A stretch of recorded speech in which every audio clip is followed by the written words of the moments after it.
दुर्गा सप्तशती का तृतीय अध्याय। सेनापतियों सहित महिषासुर का वध। जगदम्बा के श्री अंग की कांति उदय काल के सहस्त्रों सूर्य के समान है। वे लाल रंग की रेशमी साड़ी पहने हुए हैं। उनके गले में मुंडमाला शोभा पा रही है। दोनों स्तनों पर रक्त चंदन का लेप लगा है। वे अपने कर कमलों में जप मालिका, विद्या और अभय तथा वर नामक मुद्राएं धारण किए हुए हैं। 3 नेत्रों से सुशोभित मुखार बिंद की बड़ी शोभा हो रही है। उनके मस्तक पर चंद्रमा के साथ ही रक्तमय मुकुट बंधा है तथा वे कमल के आसन पर विराजमान हैं। ऐसी देवी को मैं भक्ति पूर्वक प्रणाम करता हूँ। ऋषि कहते हैं, दैत्यों की सेना को इस प्रकार तरस नरस होते देख महादैत्य सेनापति चिक्षुर क्रोध में भरकर अंबिका देवी से युद्ध करने के लिए आगे बढ़ा। वह असुर रणभूमि में देवी के ऊपर इस प्रकार बाणों की वर्षा करने लगा जैसे बादल मेरुगिरी के शिखर पर पानी की धार बरसा रहा हो। तब देवी ने अपने बाणों से उसके बाण समूह को अनायास ही काटकर उसके घोड़े और सारथी को भी मार डाला। साथ ही उसके धनुष तथा अत्यंत ऊंची ध्वजा को भी तत्काल काट गिराया। धनुष कट जाने पर भी उसके अंगों को अपने बाणों से बिध डाला। धनुष, रथ, घोड़े और सारथी के नष्ट हो जाने पर भी वह असुर ढाल और तलवार लेकर देवी की ओर दौड़ा। उसने तीखी धार वाली तलवार से सिंह के मस्तक पर चोट करके देवी की भी भाई भुजा में बड़े वेग से प्रहार किया। राजन, देवी की बाह पर पहुंचते ही वह तलवार टूट गई। फिर भी क्रोध से लाल आंखें करके वह राक्षस शूल हाथ में लिया और उसे उस महादैत्य ने भगवती भद्रकाली के ऊपर चलाया। वह शूल आकाश से गिरते ही सूर्य मंडल की भांति अपने तेज से प्रज्वलित हो उठा। उस शूल को अपनी ओर आते देख देवी ने भी शूल का प्रहार किया। उसने राक्षस के शूल के सैकड़ों टुकड़े हो गए। साथ ही महादैत्य चिक्षुर की भी धज्जियां उड़ गई। वह प्राणों से हाथ धो बैठा। महिषासुर के सेनापति उस महापराक्रमी चिक्षुर के मारे जाने पर देवताओं को पीड़ा देने वाला चामर हाथी पर चढ़कर आया। उसने भी देवी के ऊपर शक्ति का प्रहार किया, किंतु जगदम्बा ने उसे अपने हुंकार से ही आहत कर निष्भ्रम करके तत्काल पृथ्वी पर गिरा दिया। शक्ति टूटकर गिरी हुई देख चामर को बड़ा क्रोध आया। उसने शूल चलाया, किंतु देवी ने उसे भी अपने बाणों द्वारा काट डाला। इतने में ही देवी का सिंह उछलकर हाथी के मस्तक पर चढ़ बैठा और उस दैत्य के साथ खूब जोर से लगाकर बाह्य युद्ध करने लगा। वे दोनों लड़ते लड़ते हाथी से पृथ्वी पर आ गए और अत्यंत क्रोध से भरकर एक दूसरे पर बड़े भयंकर प्रहार करते हुए लड़ने लगे।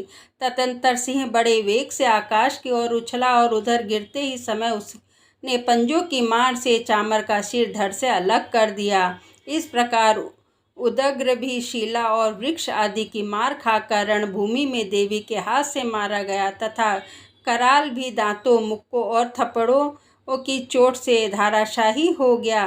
क्रोध में भरी हुई देवी ने गदा की चोट से उद्यत का कचूमर निकाल दिया।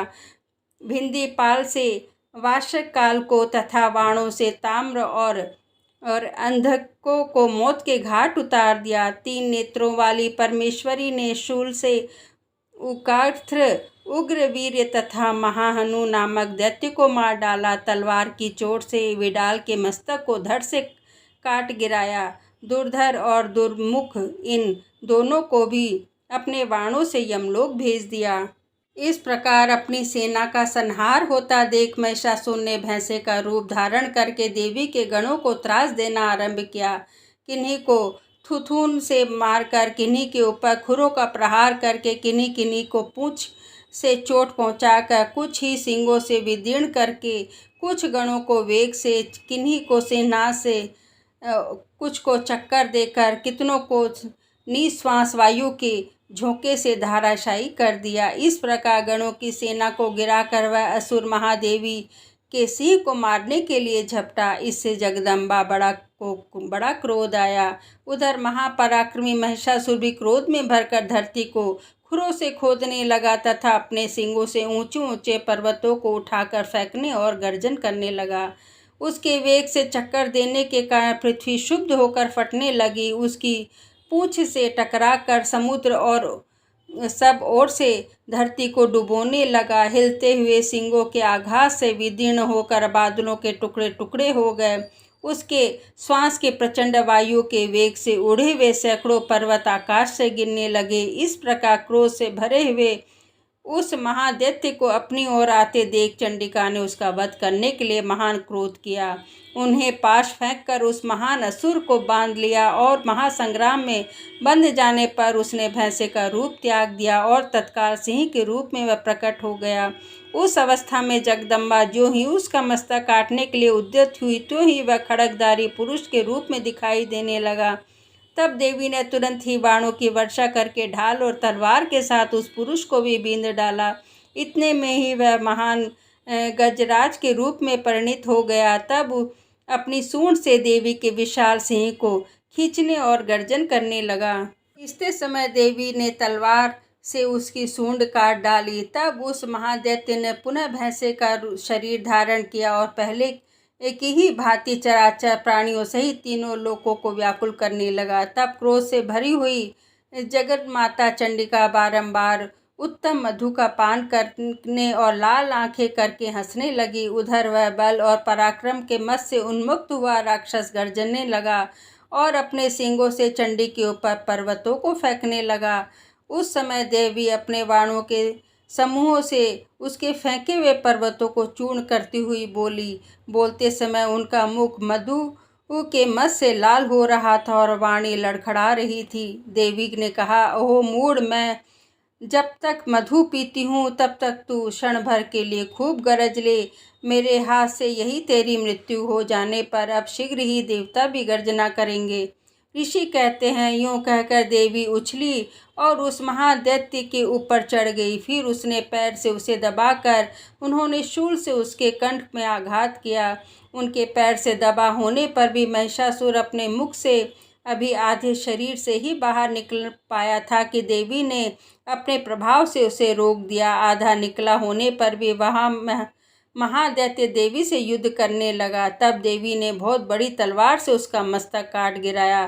फिर तो हाहाकार करती हुई दैत्यों की सारी सेना भाग गई तथा संपूर्ण देवता अत्यंत प्रसन्न हो गए। देवताओं ने दिव्य महर्षियों के साथ दुर्ग देवी का स्तवन किया।